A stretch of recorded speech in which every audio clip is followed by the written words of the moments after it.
There's an overwhelming sense of uncertainty looming over Hannah Contreras' future. This has made a permanent lump in my throat. Her monthly federal student loan payments skyrocketing. My student loan payment has gone up $905 every month. While it might sound like something a loan shark would do, doubling or tripling payments without notice, it's actually because of a dramatic change at the Department of Education. Not from staffing cuts, not even DOGE, but a broad interpretation of a court order. Some student loan repayment plans based on income are suddenly halted, affecting 13 million borrowers, according to the National Consumer Law Center. It's all in response to ongoing litigation over what the Biden administration called the Saving on a Valuable Education, or SAVE plan, where monthly payments are based on income and family size, an attractive option for millions of graduates just getting started. Borrowers who've made the required number of payments in the SAVE plan would normally be eligible to have their remaining balance canceled. Last year, several conservative-leaning states challenged the plan,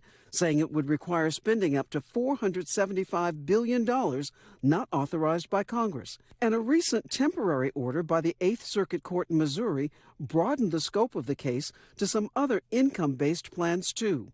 In response to the court order, the Department of Education, without any explanation, simply pulled down all of the applications for the income-driven repayment plans. We reached out to the Department of Education for comment, but have yet to hear back. On the website, it says applications are temporarily unavailable due to the court's injunction.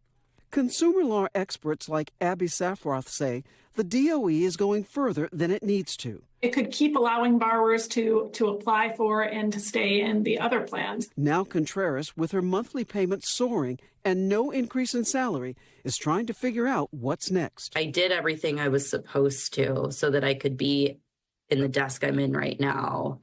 And yet I may have been better off doing something different. She's a mother of two with a master's degree. Today, she's working as a therapist in a community mental health clinic in Oregon. She says it's important work, but it doesn't come with a large paycheck.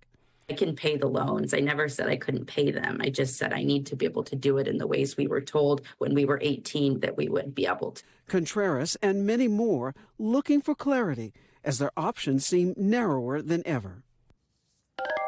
Rehema Ellis is joining us now. So, Rehema, what are the options now for borrowers like Contreras? Well, they're not great for many people, but we should say those who are under the Biden-era income plan, they already have an option, and that is that their payments have been paused since last year with no interest accruing, and that's a result of the lawsuit that has been, we talked about earlier. But those borrowers who are part of some other options, payment plans, well, they can also have their payments paused. But, Hallie, here's the rub. The interest continues to accrue month after month after month. So that means that they're going to owe a lot more money at the end of all of this when they finally do make a payment. And you have to ask yourself, people have to ask themselves, what are they going to do? Do they find the money from somewhere, dig deep to find the money to make the payments now and to make so the interest stays reasonable, if you will, or to pause the payments? Those interest payments go up, and they're going to have to deal with a much bigger bill down the road. Hallie?